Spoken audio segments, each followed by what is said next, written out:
this house as Alexander would take the deal. I have the pleasure of welcoming the Prime Minister to open the debate. Hear, hear.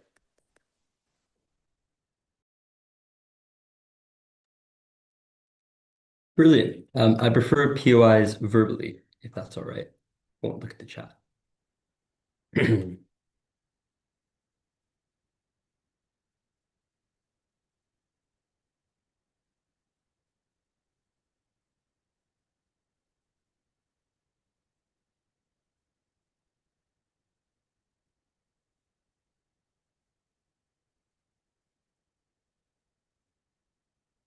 The Greeks cared about hubris, about knowing when the job was complete.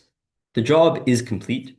Victory has been won. Darius has been humiliated. You've asserted your superiority over the grandest king in all the land, the grandest king in all the universe as you understand it. Knowing when you're done is an important virtue that you're establishing. This means that you can secure virtue for your father as well, his legacy, and it means that you can actually rule over your people and not just fight. I think then it can be a pretty clear opening government. We're going to talk about two things then. Why this does indeed secure your father's legacy and humiliates Darius, and then also why that deal is the best for the Macedons themselves. First, then, on how this secures Alexander II's legacy overall.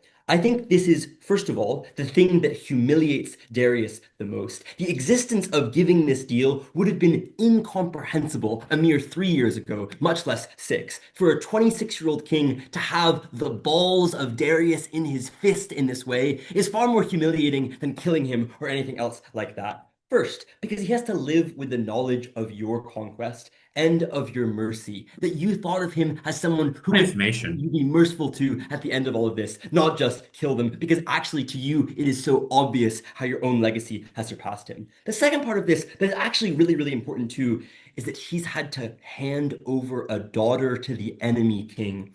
When Helen was betrothed to Paris, when Paris took Helen, that caused the entire Trojan War in the Greek tradition. The idea that you could take the other person's daughter as your own wife is something that is a clear indictment of their own masculinity as a king in the first place. This is something you would only do that is basically a acknowledgement of the superiority that you have otherwise because of the culture that exists in Greece. And you will forever be married to this daughter, and not in a diplomatic way, but in a clear way of actually it being belonging to the enemy originally. That means that the humiliation that you impose on Darius is actually much stronger when you do take this deal. You've already experienced the humiliation of routing him. Doing it one more time will not be enough if you try to progress all the way through to India.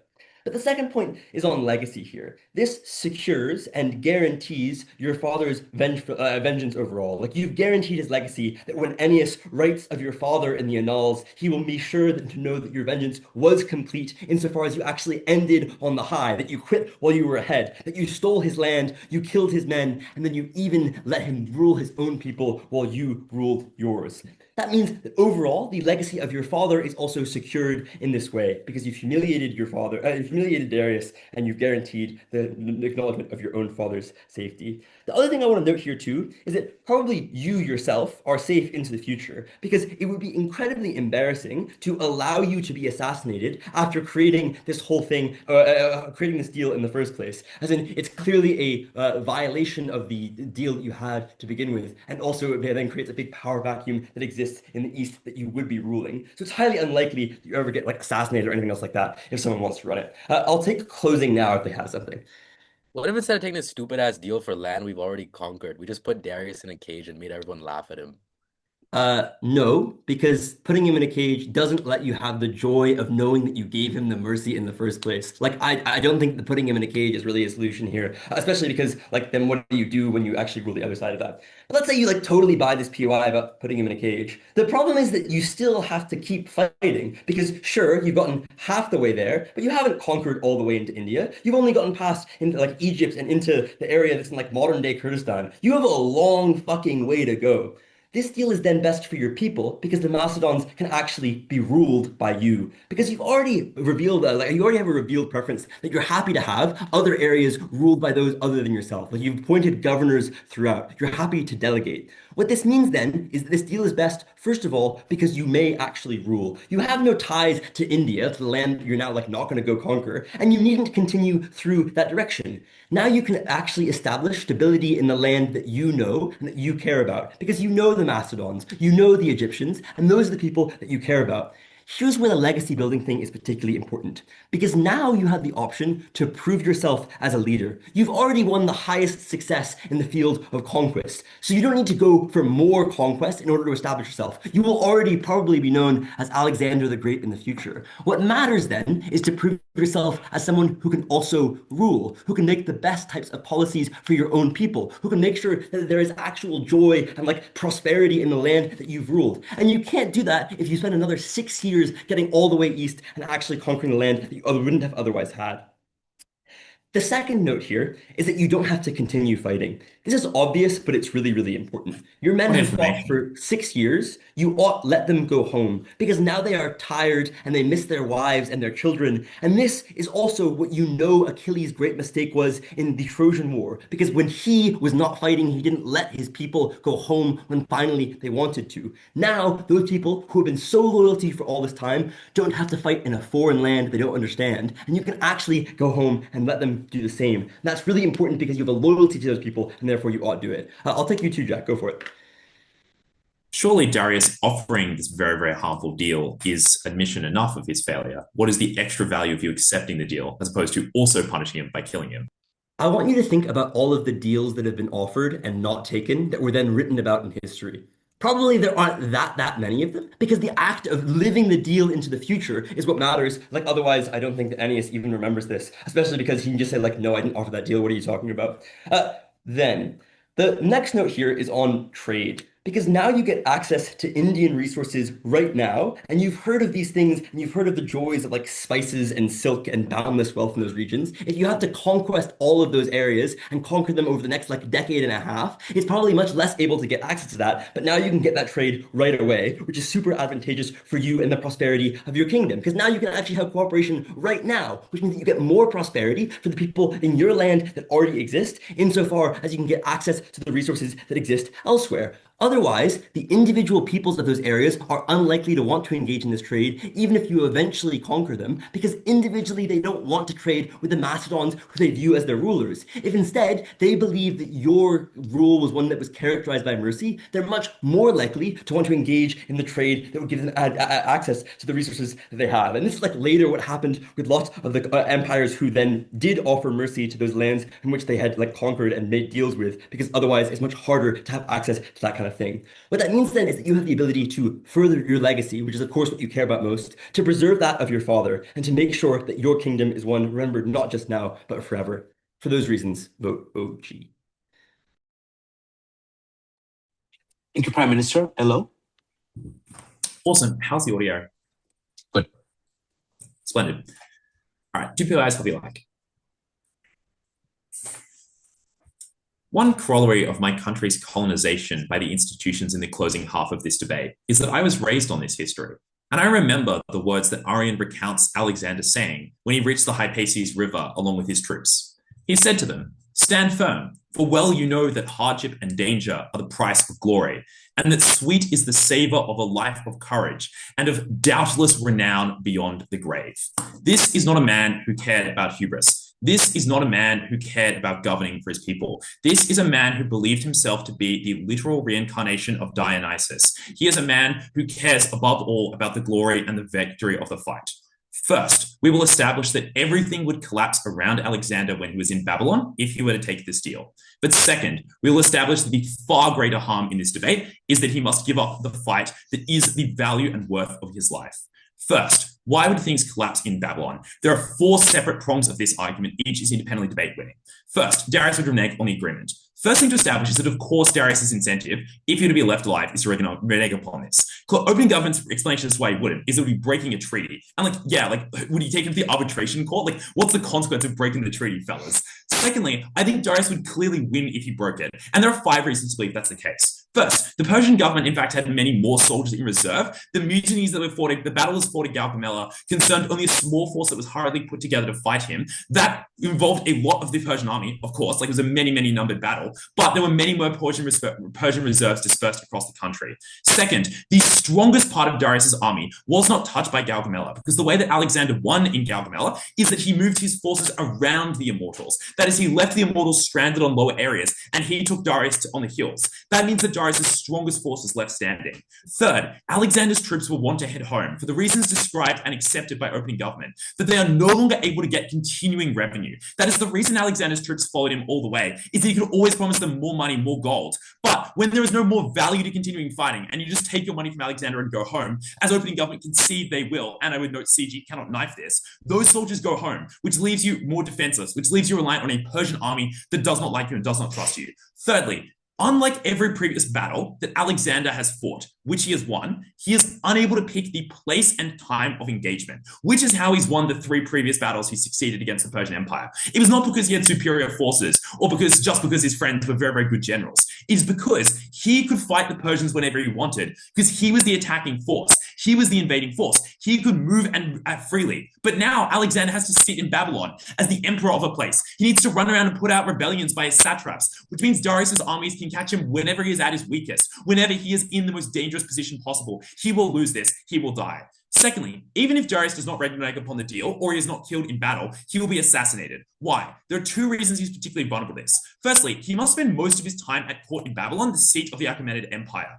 And Babylon is an extremely easy place for assassination to carry out, for 2 reasons. Firstly, because the Darius and his family have set up strong institutions and norms in that area of having spies and assassins throughout the castles. That is, in fact, the way that Darius' father Xerxes rose to power, through the assassinations of previous leaders, because they know all of the ways around the castle. They know all of the hidden backdoor secrets, and they have like the spies and the waitstaff and all of that shit. That allowed them to successfully assassinate it. Particularly because Darius' daughter is married to him, so has perfect access to him, controls his household, is the one who sets up where all his staff are from and are hired from. But secondly, his loyal troops have been removed for the reasons Prime Minister accepts, which means that he's now replaced by disloyal troops. That makes him vulnerable to assassination.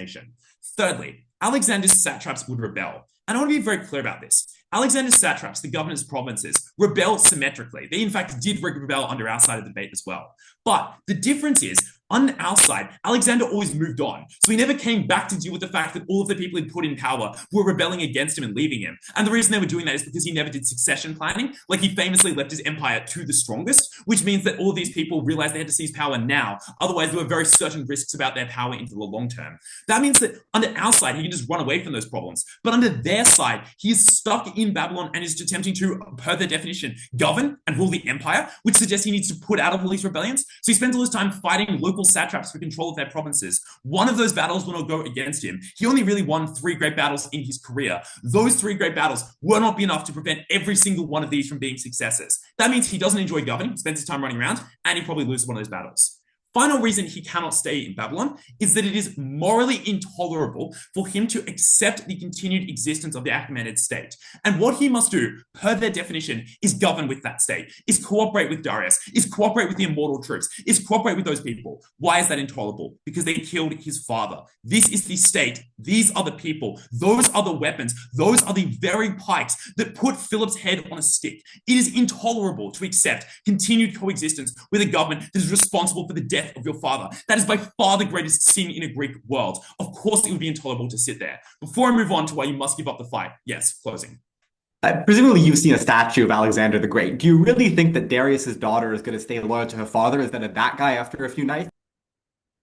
Yeah, sorry, man. Like, I get his heart, but like, you owe a great deal to your dad. Like, this is a society that cares a great deal about paternal relationships. That's why it's intolerable for Alexander to care about his dad, to let his dad's killers go free. It is also why it would be intolerable for her to force arranged marriage and force sexual slavery to a man who she abhors. Of course, she would attempt to kill him. Secondly, you have to give up the fight. He does not give a shit about any of the things PM says. They say he cares about governing. He didn't care about governing. He cared about governing so little, he left his empire to the strongest, which immediately led it to be divided into 4 parts and ruled over by squabbling generals, right? Like, he didn't set up any institutions. Secondly, they say he cares about wealth and comfort. But if he cared about wealth and comfort and having a nice life, why did he leave Greece in the first place? He had a perfectly nice life as the king of a state. How much better can it get? What he really cared about is glory. And there are 3 sets of reasons to believe this is the case. Firstly, Individually, he believes it is his life's goal and duty and obligation to rule all. Firstly, because he went to the oracle at Delphi, and the oracle at Delphi told him he would rule all under the sun. Second, because he successfully cut the Gordian knot in Persia, which was like a prophecy that he would rule all of Persia, going all the way up to India. Thirdly, because he believed himself to be a reincarnation of Dionysius. Secondly, the second reason he cares about glory is he was raised in a militaristic lifestyle for three reasons. Firstly, because he was raised by Aristotle, who instilled upon him that those are the virtues that distinguish the Greeks, that make them better and make them superior. Secondly, because he spent his life on the road fighting battles and enjoying battles. It is not a harm to have to fight more battles. It is a benefit. That is what he spent his life doing. It is what he conditioned himself to enjoy. Thirdly, all of his friends and all of the people around him are also soldiers who have selected into that lifestyle. They're people like Arian who want that glory.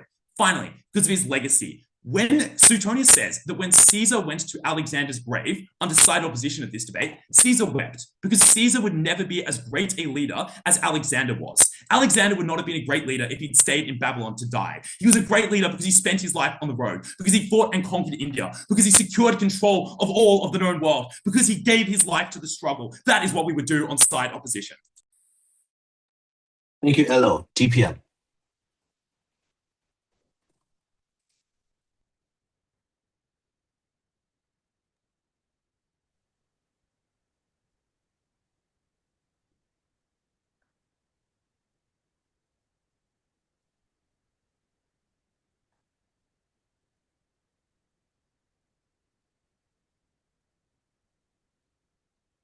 Glory and legacy are two paths to the same outcome, being remembered. This is the same thing. I'm glad that Jack has a different word for it. But the question is how you get there and how Alexander is likely to believe that he needs to continue to get there. Because I'd note that Alexander believes that he already has a substantial amount of glory. He's already conquered a substantial portion of the known world. He's already conquered Darius to such an extent that Darius is offering him a deal that places Darius in a position of not just allowing Alexander official ownership and rulership of a portion of the world that not only has Darius ruled for quite a long time, but Darius's father ruled for quite a long time. He is destroying Darius's father's legacy in the process of securing his own, which I think is probably fairly important to him. But he is also being offered a deal that Darius, I think, likely doesn't want to make. I think the idea of forcing a concession from a person who you view as powerful, from a person who you view as the scourge of your life, is a huge deal. And I think that refusing that concession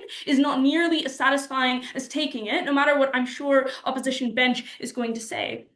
And the reason for that is a few-fold. The first one is I'm uncertain how much more glory you can possibly get. I think there are diminishing returns on glory. Perhaps they're going to say that you need to conquer the entirety of the state. I would flag that you've been offered co-emperorship of an empire in which the person who is co-ruling with you is like 20 years older than you. Darius is going to die. You are going to take this land. The land is yours on our side of the house. On their side, it is fundamentally speculative whether or not you have any success at all, whether or not you win another battle. You're right, Alexander has gotten lucky, and I believe that Alexander, as a person who has been steeped in military tradition, understands that he has gotten lucky and understands that this is unlikely to continue forever. I think that he understands that he has a prophecy, but the prophecy did not path the way that he needs to do this. I think that glory is a thing he has already obtained. I think Caesar is going to break down in tears on both sides of the house, but the question is whether or not Alexander feels as though he will be remembered for more than just battle, whether he feels as though he will be remembered for being the kind of king his father was, because as everyone I think probably knows, Alexander had fucking daddy issues. His greatest fear was that he could not live up to to the statue that his father was, to the person his father was, to the ruler that his father was. On the opposition side of the house, he continues to be a scared little boy running away from his fears, being chased by people who tell him that he is actually never enough, that he constantly needs to win another battle, that he constantly needs to install more governors.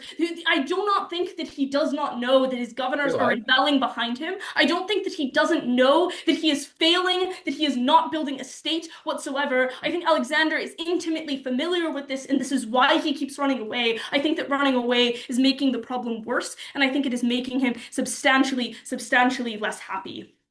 What does it look like to not take this deal? I think there are two options if you do not take this deal. First, failure.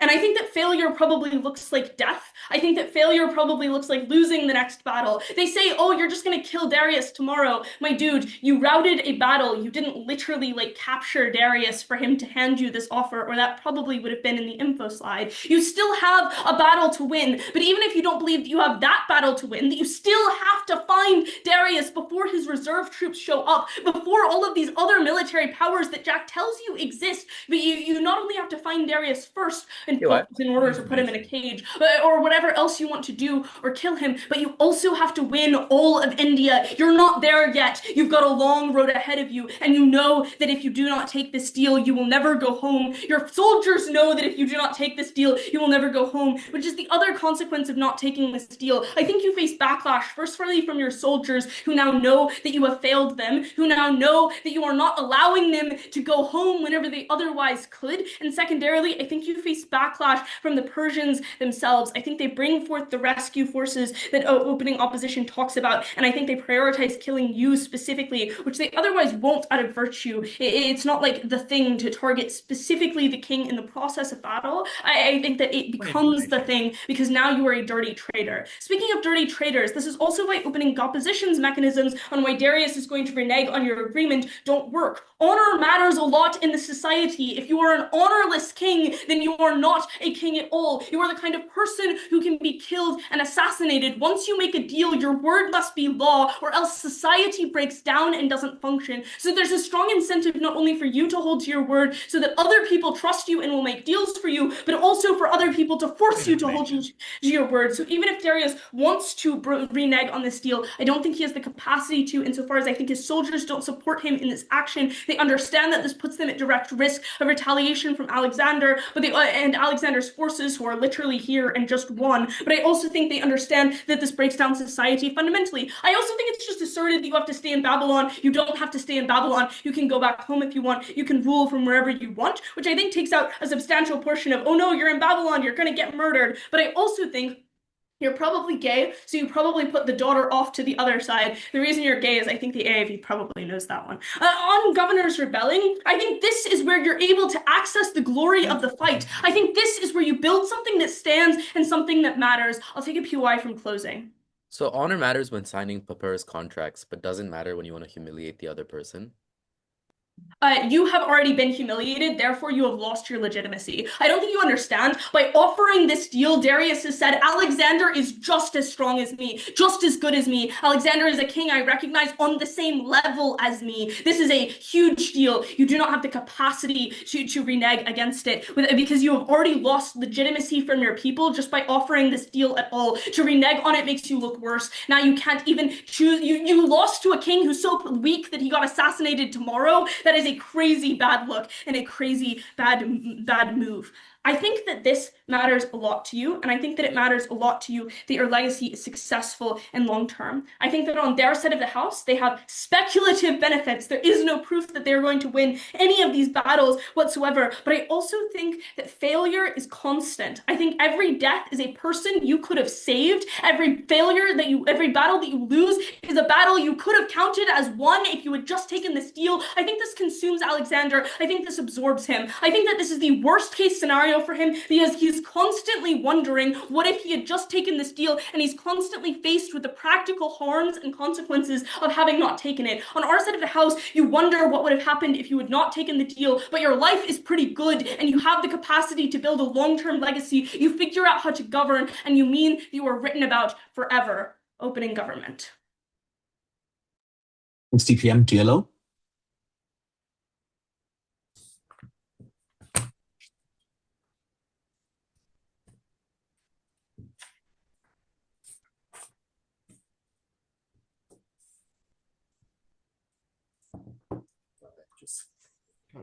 Yeah, do that.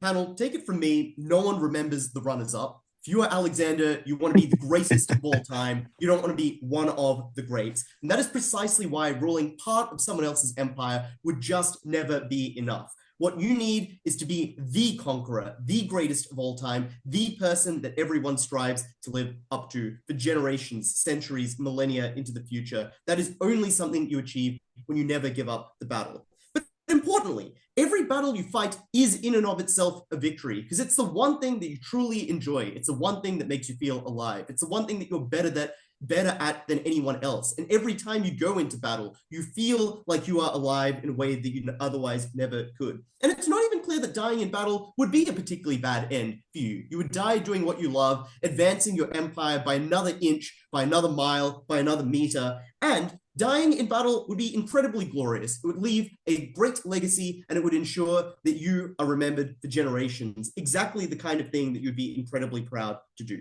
The first thing I want to do in this speech is respond to sort of the practical claims that this team has made. The second thing I'll do is explain why, even if you believe opening government wins on every single one of them, that is still insufficient to win over the true interests of Alexander the Great.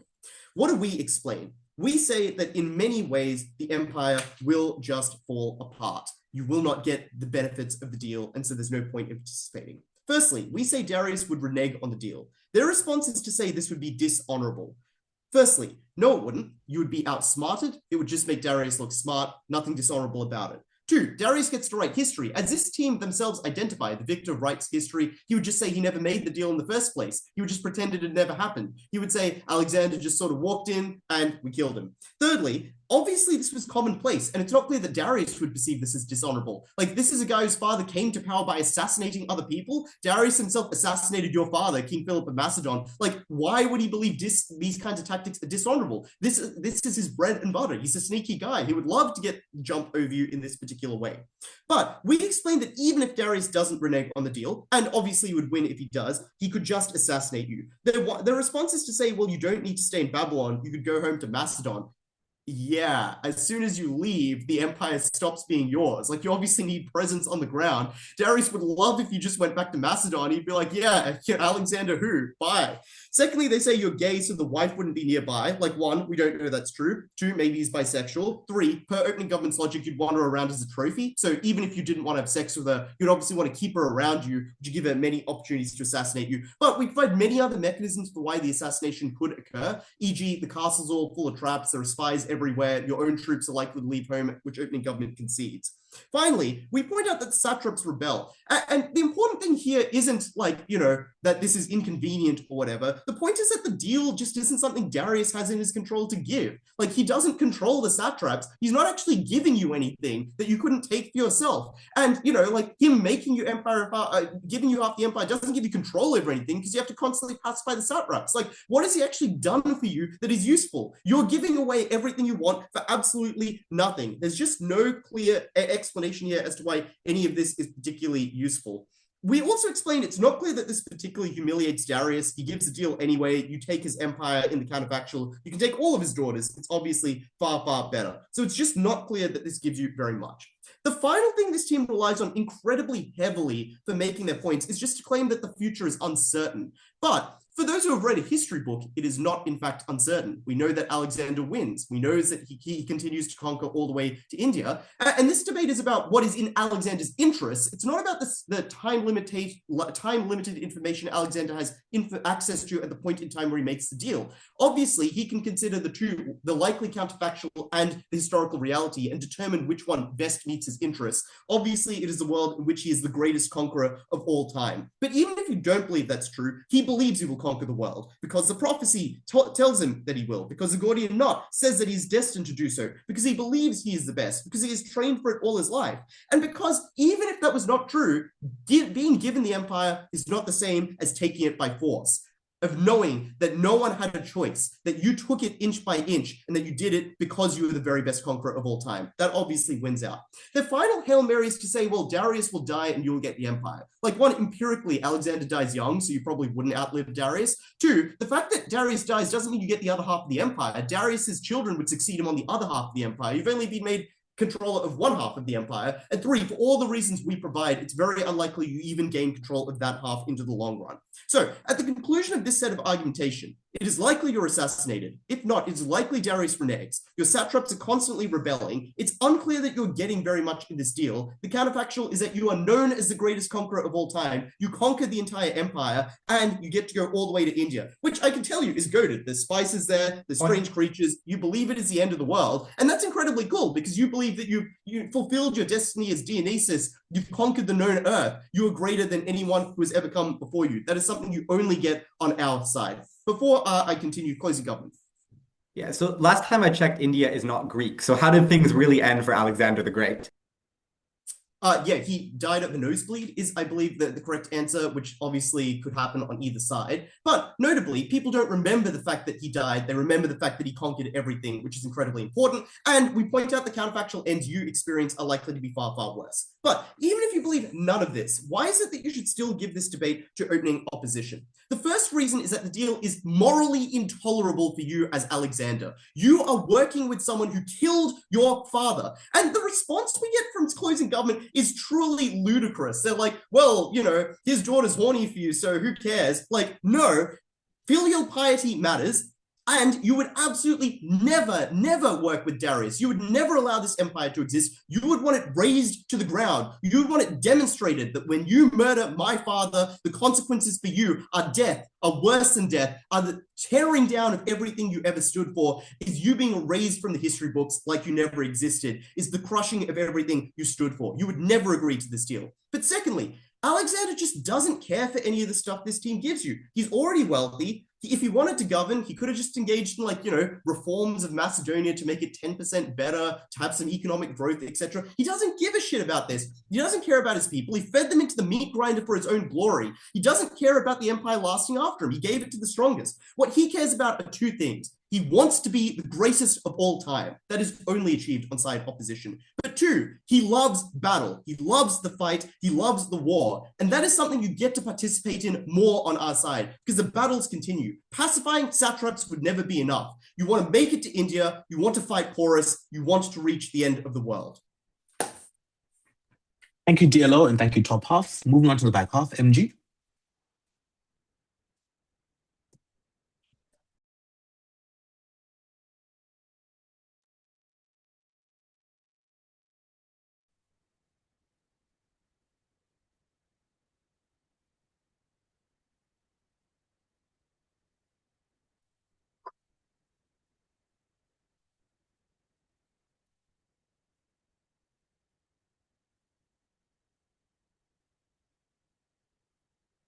Can everyone hear me okay?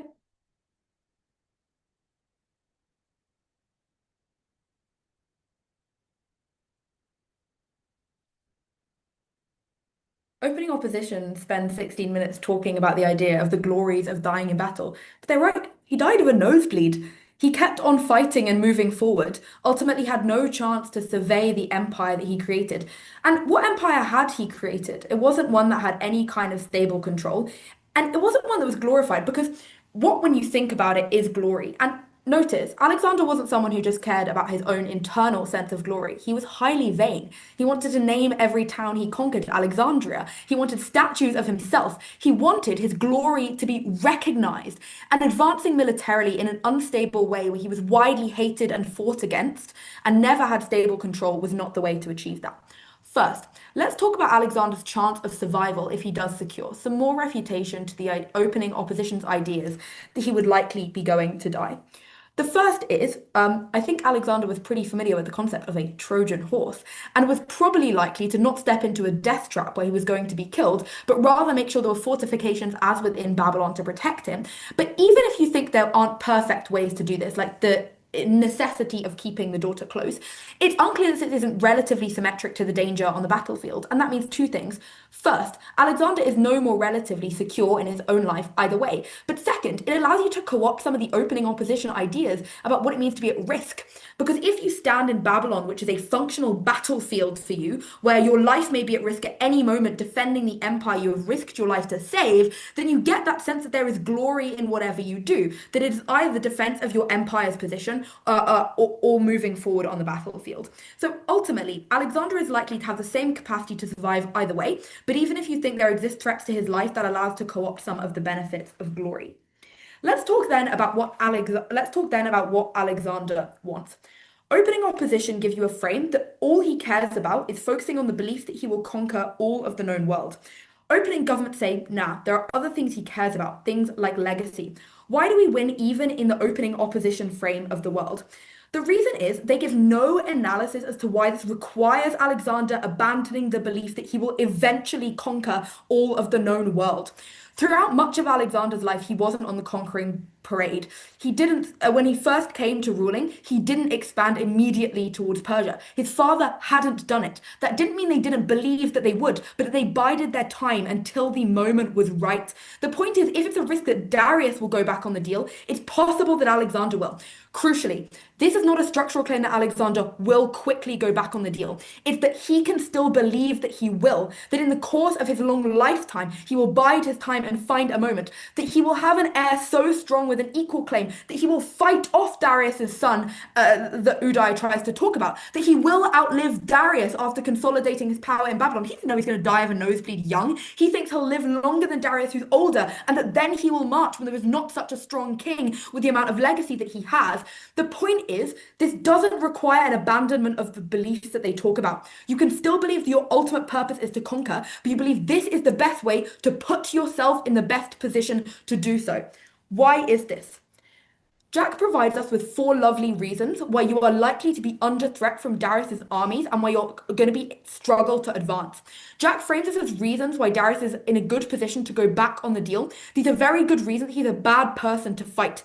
It is conceded by teams in this debate that Darius individually is in a moment of weakness, but as Jack acknowledges, that is not that the Persian army or empire is in a structural moment of weakness.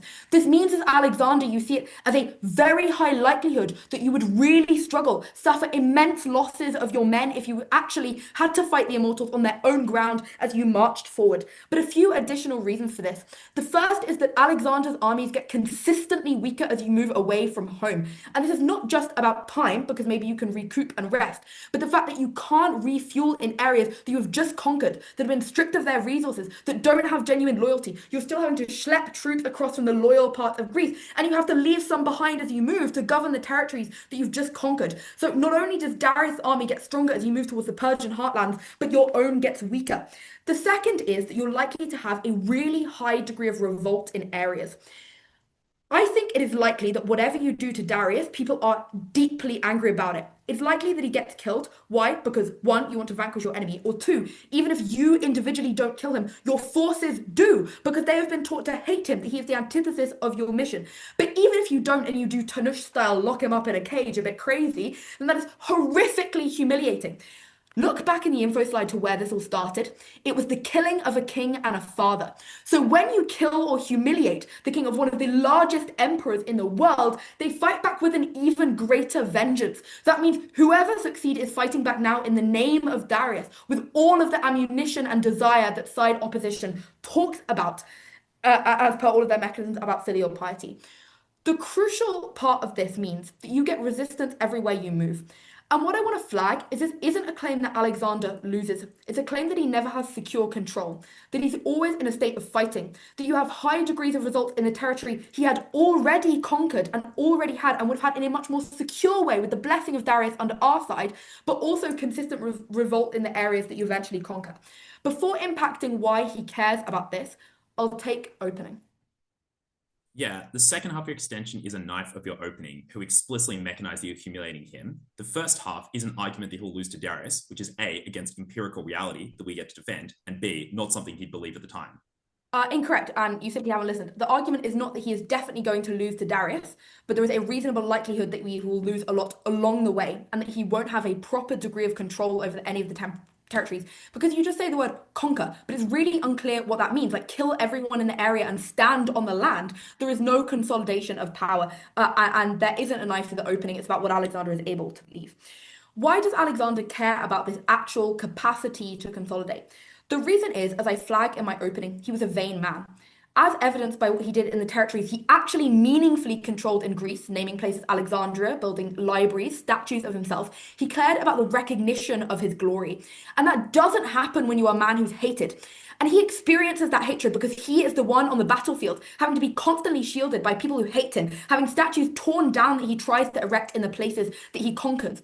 The point here is that he cares about glory and believing he can achieve it, but only one that is recognized, and as Jack and Uday frame, as recognized within his lifetime because he was willing to abandon history. So when your glory isn't recognized, when you're seen as a tyrant who is horrific, who is violent, whose shrines are torn down by the people around you, you don't feel glorious or respected, you feel hated. Consolidate your power, believe in the future, meaningfully rule over an empire, take the deal. Thank you, member of Gov, member of Op.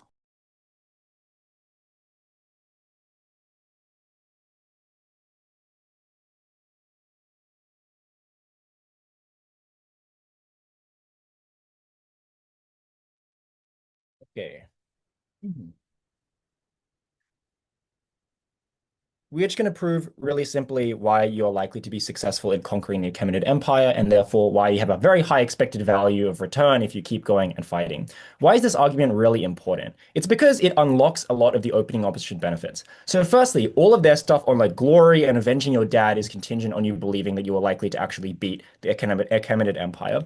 Secondly, the impact of Darius reneging on you or you being assassinated is just symmetric if you believe that you lose the war. Like the cost of Darius reneging is that you get into a war or you die. And the cost of you continuing fighting on op and you losing is you keep fighting or you die. And so you actually have to prove that you're likely to be successful to have a margin. DLO's only attempt at proving why this is true is like, oh, read a book, which like fair enough, right? But firstly, like it's contestable whether this is OIV knowledge. But secondly, even if you believe that he eventually does defeat the Achaemenid Empire, you have to believe that it's not as incredibly costly as government bench says. So you can believe that he eventually does conquer the Achaemenids, but like the OIV knowledge extends maybe that far, but it doesn't extend as so far as to believe that like it's not enormously costly. You don't lose a significant amount of your men. It doesn't cost like heaps of money and those kinds of things. And so if we prove that it's actually fairly easy and trivial to defeat the Achaemenid Empire and you do it very quickly, that is a far, far bigger impact on our side of the house. But also like, I'm not really sure how act emotions work, but like how the fuck would like Alex read a history book, right? He's like living the history. Like, what do you mean, man? Anyway, whatever. Okay. I just want to quickly, the other reason why this is important is because if you continue fighting and you lose, that looks really, really bad because you look like a fucking idiot. Like, you might love fighting as per opening opposition, but you fight to an end, right? Like, you fight to win. And so if you lose, that's probably against your interests. Opening government's only real mechanism here is that your men are tired. Firstly, actually, they're having a great time. Like, they're looting, like, the most ancient and, like, rich cities in the world. Like, that seems fucking awesome. Like, you just, like, ransack a bunch of palaces and steal all their money. But secondly, they're very militaristic. Like, they've embarked on this endeavor with you, which seems to indicate that like, they're willing to fight and die for a cause. So, 4 good reasons as to why you are likely to be successful in conquering the Achaemenids without much cost and very, very quickly. Firstly, it is because of the revolts of Persian vassal states and even Persian elites. Why is it likely that there's going to be vast amounts of revolts throughout the Persian Empire? That is for 2 reasons. The first is because lots of them see that that Darius is losing. Like, read the info slide. This is the first time that a Persian force with the emperor at the helm has lost, right? And as Alexander's forces are approaching, you don't even need to defeat a bunch of cities militarily. They just give up. Because for them, the rational thing to do is just turn themselves over to you to ensure that you win quicker and to curry favor with you in the new regime, right? Why would they stick with the side they perceive is losing and has in the last month or year lost like back-to-back wars? Just as a rational, sensible actor, you would want to side with the other side. And that's incredibly crucial because the Persian army depends on the contributions of vassal states. They don't have a standing army. They get troops from here and there. And so if all of the states of here and there turn against you, then you no longer have any troops to continue fighting your war. But secondly, Alexander is considered a liberator by many of the places that he goes. Like, they're like, oh, the place that you conquer, we're really mad at you. No, they've just been under the thumb of the Achaemenid Empire for like decades. They've also been under an empire. So at the point at which you go and defeat the Persians, you are perceived as a liberator, and so they're far more likely to join your cause. And actually, factually, Darius was killed by a revolting satrap, right? Like, that's the reason why he died. And so, like, that's an additional reason why this mechanism is strong. The second key mechanism is that the Persian Empire has now lost a significant amount of resources. So, for example, the Achaemenid Empire was highly dependent on crops from Egypt because they were able to supply food from the fertile lands around the Nile. comparatively, the lands of Persia itself are relatively arid, so they don't have that much agriculture, or like don't have the specific kinds of agriculture that is very like efficient to grow and you can feed like lots of people in your empire with. Also, as I've previously analyzed, they got a lot of the troops from the Persian Empire as contributions from their vassal states. And so once the Persian Levant has already fallen, once Egypt has already fallen, places with the largest amounts of population in the ancient world, that is the point at which Darius's accessibility to conscripting new troops falls dramatically. The third reason why you will win is because Alexander is just strategic genius. He's not called Alexander the Mid, he's called Alexander the Great because he was really smart. Like he was taught by the greatest like teachers in the world. He was taught by fucking Aristotle, which is what inculcated in him a sense of strategic genius, which is indicated by the Infoslide, right? Like he won all of these battles despite having the material disadvantage, which seems to indicate that he's very, very intelligent. But fourthly, maybe this is like, you don't know this, but it's a fact and I think it's interesting. Macedon had one of the first professionalized standing armies in the world, whereas Persia didn't. And so a lot of these people like have been trained soldiers for the last like 10 years, rather than like random Mickey Mouse guys who've like been handed a spear, but like, which is what happens in the Persian army. So which is why like Alex's army just been like successfully slime out all of the Persians. That's the reason why. And note, we don't need to prove, as per opening government, that you take all of India. That's not our burden. All our burden is that you take Persepolis. Once Persepolis falls, everything else falls because that is the seat of power. That's the central location of power in the Achaemenid Empire. So once that is taken, or like I'm not sure if I got the city right. I think that's the correct city, right? So as soon as Persepolis falls, everything else falls as well. Before I go on, opening. Yeah, Alexander must do two things. He must live up to his father's legacy and get vengeance for his father. He couldn't build an empire before because he hadn't gotten vengeance. This deal gives him both. Well, no. The vengeance is like you kill Darius. Like I think this case is very strange because you're like, oh, you humiliate Darius, but like you accept the deal. No, just kill him. Like that's the thing that will humiliate him. You know what I mean? Like whatever. The CG case as well. Alex could do this later. The problem with this is that now is crucially the best time to take over the Achaemenid Empire. That's because all of my mechanisms are actually time sensitive. So firstly, on food and resources, if you allow Darius to regroup, it allows him to restructure the food supply chain, for example, or find conscripts from elsewhere. If you continue pushing now, you're able to press your material advantage. Secondly, this is the point at which your vassals are the most suspicious of Darius, right? Rather than Darius having time to consolidate his authority amongst his empire, now when all of the vassals are scared because they've literally just seen like a major city in the Persian Empire fall last week, that is the point at which they are most likely to turn over to your side as Alexander. But thirdly, all of the areas that Alexander has conquered in the Levant and Egypt, like there's instability on both sides of the house. And so disloyalty could happen in the interim period. Alexander wants to minimize the chance of that happening. He wants to make sure that he's gotten all this stuff now, blah, blah, blah. Oh yeah, what CG also says is that you get weaker as you approach Persia. That's incorrect. They say you've taken over a bunch of towns and you've stripped them of their resources. Where are the resources going? It's in the bellies of your soldiers because you've stolen all of their livestock. They are incredibly well supplied. You've taken Egypt, which is the breadbasket of the ancient world. Like obviously, like you have lots of, and you can use them as bases to resupply as you continue approaching. So now is the absolute best time to do this. You are likely to be successful for all those reasons opposed. Thank you very much, member of the opposition and government whip.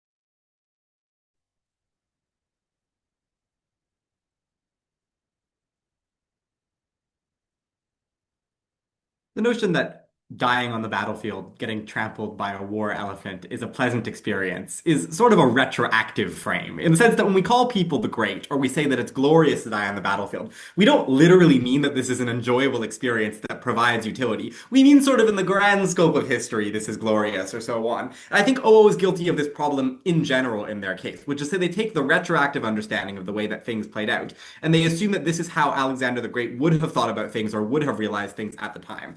The reality is that Alexander the Great has not read today's history books. His knowledge only extended as far as his life, and his own happiness in his life, as happiness works in general, was ultimately going to be about the gap between his expectations and the reality that he achieved. And the reality of his life was that when he did eventually go east, even though we know in the history books that he wasn't able to hold that territory, he essentially spent his whole life conquering, thinking, I'm climbing this mountain and it's going to be really great when I get to the top. It's going to be awesome. But the reality is that he didn't live long enough to collect those utility points, so to speak. He led a lifetime of anticipatory thinking that he would be happy, and then never had any time to enjoy being glorified, to have a stable empire, to see parades of people going by statues of him, to name everywhere in the world Alexandria, and to feel appreciated and loved. And to that extent, you can talk all you want about feeling like you've been very virtuous, or that you've given mercy, or so on. But the relevant question is, as with most happiness, did other people reinforce that for you? Did you have a reasonable belief that you were great because others told you that, rather than just being a delusion in your head? So the relevant question in this debate is about what Alexander would have reasonably believed about the likelihood of success in the invasion.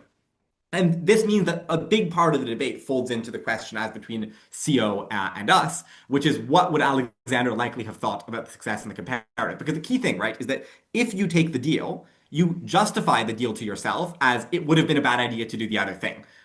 So the relevant question is, what would you have thought about that other thing at the moment where you took the deal? CO has a few responses to this.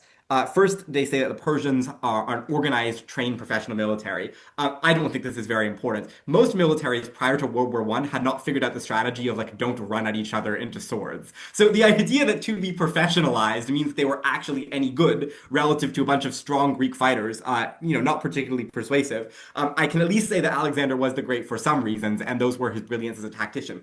The second thing to say is that he wouldn't be hubristic about the likelihood of success, because his success did come down to the fact that, as in the example provided in the info slide, he was able to win a battle where he was significantly outnumbered via creative strategy and so on.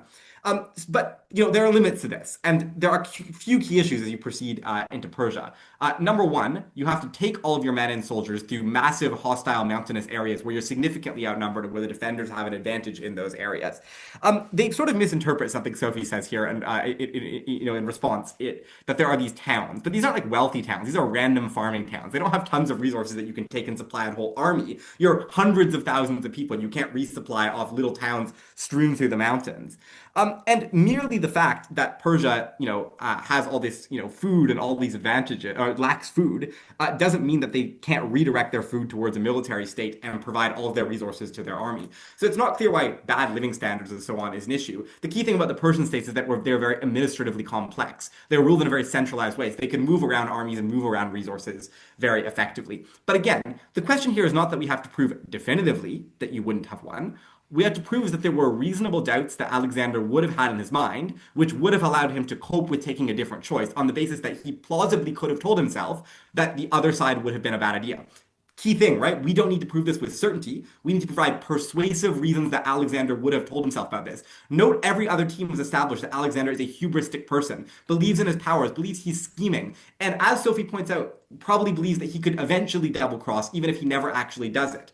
So the burden here is actually relatively low on us empirically. We just need to show that there are persuasive reasons that a hubristic person could have told themselves about why the choice that they made was a justified one. Before I go on, I will take a vote. Yes.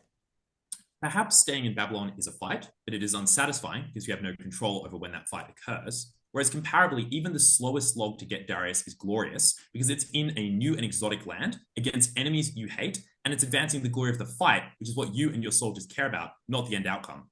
But I think this is also euphemistic. Yes, you get to plan it, and yes, it's exotic, but you're exotically getting impaled, right? Like the end point of this argument is that you die or suffer or see many of your men die and suffer. And also in Babylon, if it's in this state of insecurity, you get to constantly look over this area and think like, I'm in control. Yes, I have my prowess, but I'm also fighting off enemies. I'm very persuasive and crafty. I have spies and I'm monitoring what they're doing at all times to maintain my security. So in a sense, you are able to tell yourself like, I'm at risk. I'm a glorious king because I'm actually willing to live here. But also like, as Australians would know, the concept of a governor general exists. Yeah, you can have a representative there and you can often travel in between the area and be there only when it's most secure. You also have an army. And under this deal, there would obviously be priorities for security and things like that, because the number one thing you'd be thinking about is how can I be secure? You'd probably, for instance, have an early form of an embassy, which would be gated and so on. Yes, there are risks to your life, but they're not actually empirically massive. And again, it doesn't matter because O's whole case is that you will find glory and death, or historically you didn't, it's not really clear which of those two they ended up in the end going with, that you will find glory and death, or no, you didn't actually die, you died of a nosebleed.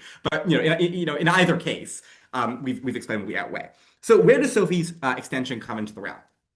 Two things to note. Number one is that we've explained why psychologically through the majority of his life he's able to cope with taking the deal, primarily because he thinks this was the right strategic move and that he'll eventually get Darius, but also because whether or not you think the wife is loyal or not, you're now married into the family and you have a male successor that's going to be born, who is then going to be merged into that family, and therefore there aren't as many succession battles about what you'll rule. And second of all, you're able to be far more secure about the areas that you do rule, because rather than overstretching yourself into an empire and then having your own empire collapse, which we did know empirically did happen, you're able to focus on consolidating, building monuments, building statues, having parades, all the things that glorify that you are great inside your own place. And you're able to justify to this on the basis that you finally decided enough is enough. I'll protect my men. I'll ensure that my society is wealthy and stable, and justify this to yourself. Whether or not CO is ultimately right, that you could have won, the core point is that at the moment of winning, he died. So he didn't really have very much time to enjoy the spoils of victory, and we've proven many reasons why in the course of winning, it's a deeply insecure, unstable life. You're living in tents, you're living in camps, you're fighting, and we might retroactively say in the history books that was very glorious and so on, but I guarantee you it sucks. People often talk about the distinction between type 1 and type 2 fun. Type 1 fun, the kind that's really enjoyable while you're doing it. And type 2 fun, you're on a camping trip and it really sucks, but in the end you say it was great. Problematically, he died before he got to the end part of type 2 fun. And the key point is that he's able to justify why that was true, justify why this was a stable choice, and have a fair bit of coping mechanisms to deal with the choice that was ultimately more responsible and happier for him. Very proud to secure legacy and propose. Whip, up whip. Okay, I'll take the eyes in chat.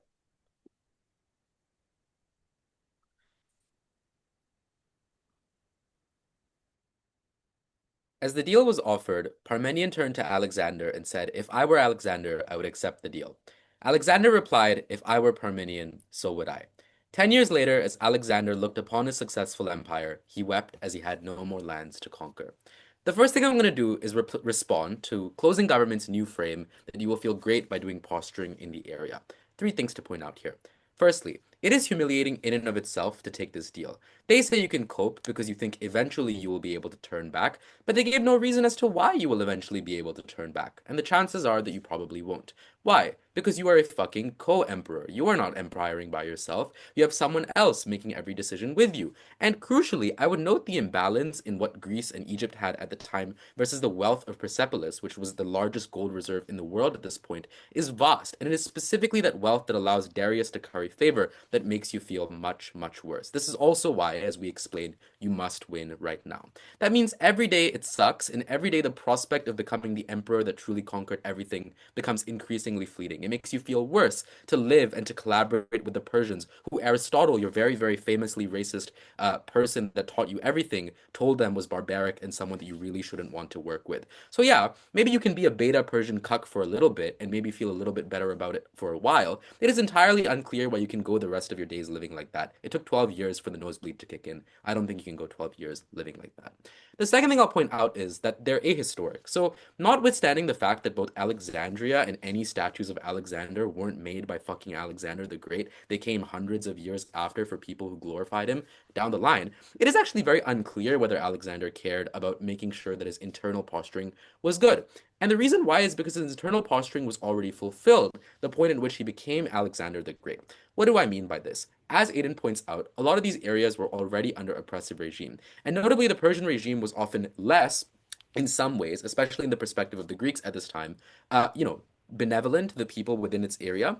And as a consequence, and the biggest reason why Alexander the Great wasn't mutinied as the reason why he died, was that he was a liberator to a lot of these people. That is sufficient and enough for them to believe that you are someone good. You don't need to stay back and do a bunch of land building in order to do that. You can just do that by continuing to conquer. Notwithstanding the fact, again, he has a revealed preference for conquering, it is entirely unclear why we should believe this is the thing that you can cope with. CG's first reasoning is out. What then mattered in this debate was whether or not he will win. And the reason why this was the most important clash is very simple. Opening opposition's reasons for either assertions, such as the Oracle of Delphi told me I want to fight forever, while counter assertion, the Oracle of Belphi told him he doesn't, which we can guarantee, makes you more glorious. It's entirely unclear. What I think does matter, though, and I think closing government is right in pointing this out, is if you lose while fighting, then all of opening opposition's the analysis they do give, which is good, as to why you will just like die or get slimed out or have like a counter revolt that you will probably lose, is entirely symmetric, right? And opening government points this out. They have no response to this on opening opposition. So to buy opening opposition's case that you will feel good and glorious if you continue to conquer, you also must buy that conquering is going to be successful. And it is insufficient to just die in battle, because that part of opening opposition's case is actually fundamentally asserted. And I do agree with Max, getting stomped down by an elephant probably fucking sucks. So let's now look at the responses. We get to the 4 reasons that Aiden gave as to why you will win. The first response we get is that in response to our claim that fighters.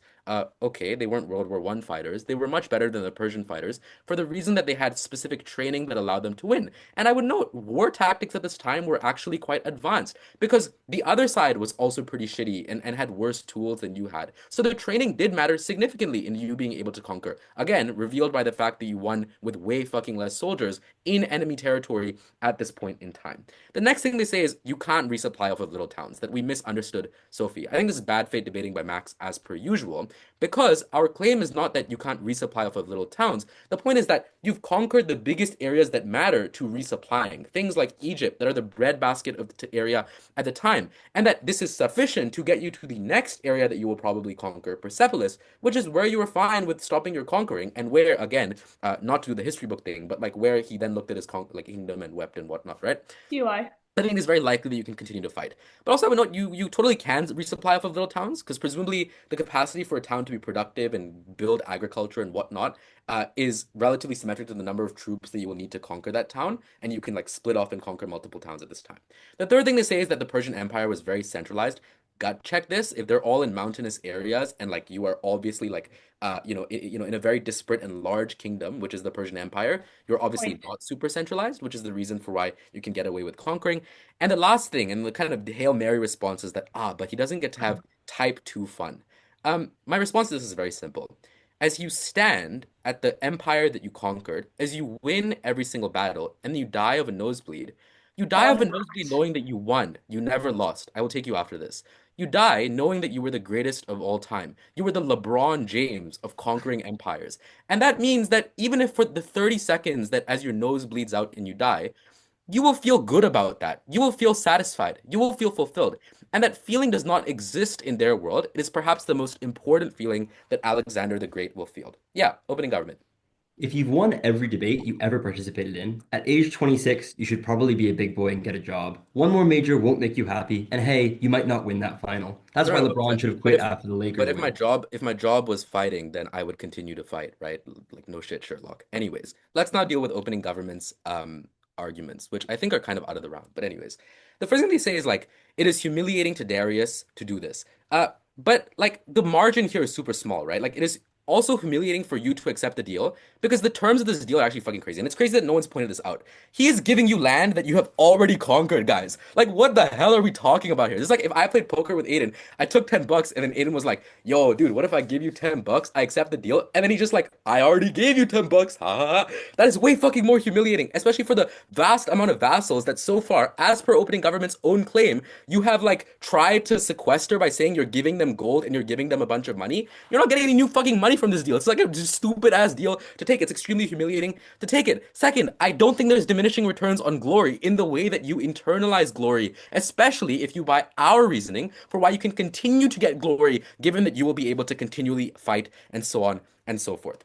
At the end of this debate, we win for the very simple reason that we're the only team that proved that fighting is worth it because you will win, that provides a comparative that opening opposition misses, it beats closing government's case, and is much more important than opening government. I'm immensely proud to oppose.